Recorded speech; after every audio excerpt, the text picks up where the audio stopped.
Bonjour Viviane. Bonjour Morgane. Donc, on est ici aujourd'hui pour présenter le protocole de traitement de semences à l'eau chaude suivi d'un traitement de semences à l'eau de javel qu'on va expliquer étape par étape. Donc, peux-tu nous dire en fait comment tu es parvenu à monter ce projet-là? En fait, les producteurs font déjà des traitements de semences à l'eau chaude pour le champ bactérien ou les maladies fongiques et bactériennes dans la tomate.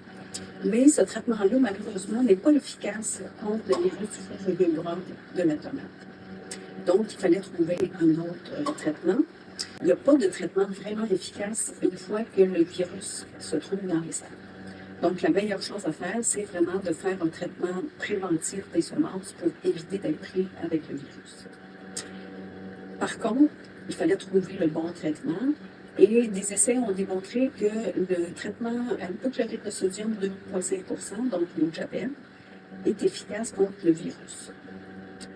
Il fallait voir après ça, est-ce que le fait de traiter des semences d'abord à l'eau chaude, suivi d'un traitement à l'eau de javel, allait affecter la germination. Donc, c'était le but du projet de vérifier que la germination n'était pas affectée par deux traitements consécutifs, un à l'eau chaude, un à l'eau de javel. J'imagine que si on est ici aujourd'hui, c'est parce que ça n'affecte pas la viabilité des semences, c'est bien ça? En fait, oui, ça n'affecte pas la germination des semences et on a même un peu testé aussi la vigueur des transplants dans les premiers jours. Dans les deux variétés qu'on a testées, il y en avait une qui était prégermée et une qui n'était pas prégermée. Dans les deux cas, ça n'a pas vraiment affecté la germination et la vigueur. Par contre, une petite bémol, c'est-à-dire que il y a plusieurs techniques de prégermination et c'est un secret industriel. Donc, on ne sait pas quelle était la technique de prégermination dans ce cas-là. Et donc, à cause de ça, on recommande de vraiment faire un test sur des petits lots de semences prégermées avant de faire les traitements à grande échelle. Super. Aussi, le traitement à l'eau de javel est le seul permis en région biologique, mais là, il faut faire une mise en garde, c'est-à-dire que ce pourcentage d'eau de javel-là n'est pas permis selon les normes biologiques, il est plus élevé que ce qui est permis. Donc, il y a une dérogation du CARTLV qui permet le traitement à l'eau de javel 2,5% pour les saisons 2024 et 2025. Après ça, il va falloir vérifier ce qui advient de cette dérogation-là, puisque les normes biologiques sont en ce moment en révision et qu'on devrait avoir des nouvelles normes en 2025. Parfait. La même chose aussi, si vous n'avez jamais fait de traitement de semences, je suggère quand même de faire un test avec un petit lot pour être certain que vous maîtrisez bien le protocole, parce que c'est important de vraiment bien suivre les protocoles, les températures et les temps. Donc, avant de procéder, on va vous montrer comment préparer une solution d'hypochlorite de sodium à 2,5%.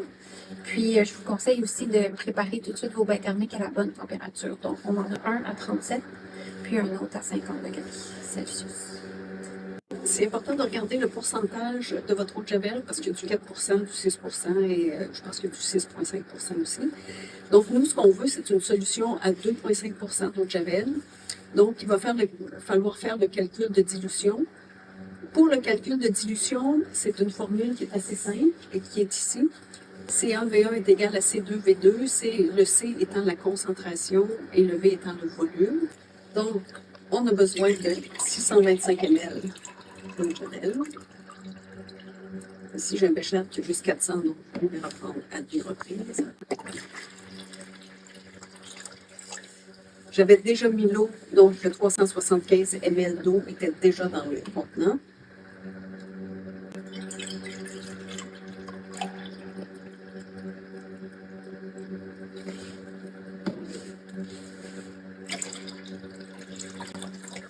Donc, il est vraiment important de respecter la concentration parce que, évidemment, ce qui a été testé pour permettre la germination et ne pas affecter la germination, c'est vraiment ces concentrations.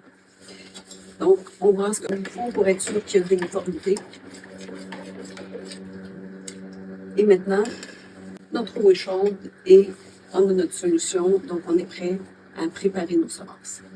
Donc, on va commencer par le traitement de semences à l'eau chaude. Donc, ici, on a placé nos semences de tomates dans du coton à fromage. On aurait pu utiliser aussi des filtres à café. Par contre, tout ce qu'on veut, c'est en fait que la semence soit bien en contact avec l'eau chaude. Puis, éviter aussi qu'elle s'éparpille dans l'eau. Comme ça, en faisant un petit baluchon comme ça, on évite ce problème-là.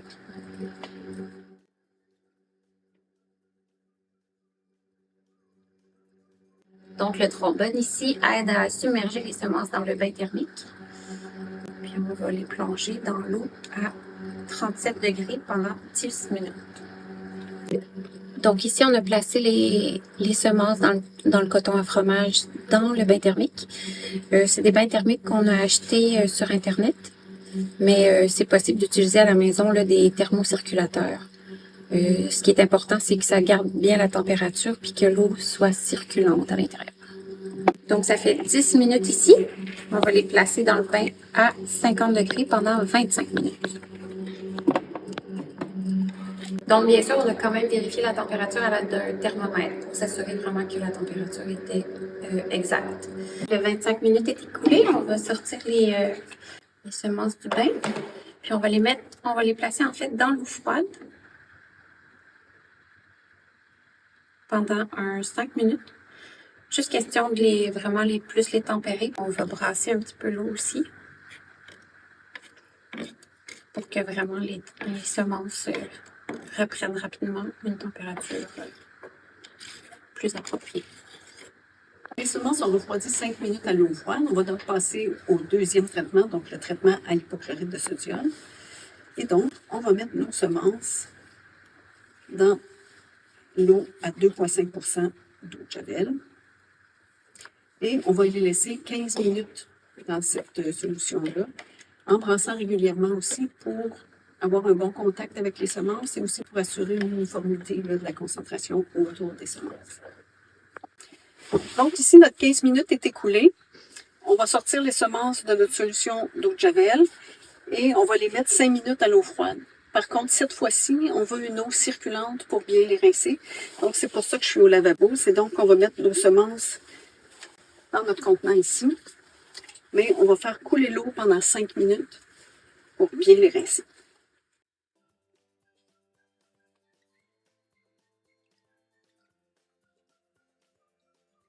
Évidemment, toujours à l'eau froide.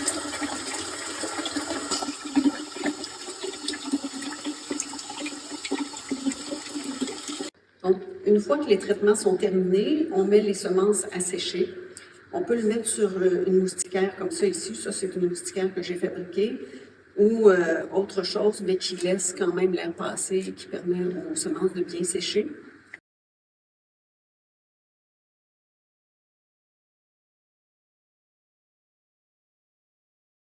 Maintenant qu'on est en train de faire sécher nos semences, c'est important de procéder rapidement en fait aux semis par la suite parce que là, étant donné qu'on les a chauffés, trempés, là, ils vont être prêts à germer. Au projet, les semences ont été plantées soit le jour même ou dans les 24 heures. Donc, et tout a très bien germé. Au niveau de la littérature, ce n'est pas très clair. Donc, certains disent qu'on peut attendre jusqu'à une semaine, mais ce n'est pas unanime. Donc, le plus tôt est le mieux lorsqu'on a fait le traitement de semences. Pour ce qui est du rapport, il est disponible sur les réseaux et il y aura un lien qui vous indiquera où vous pouvez le trouver. Bonne saison de semis à tous! Bonne saison!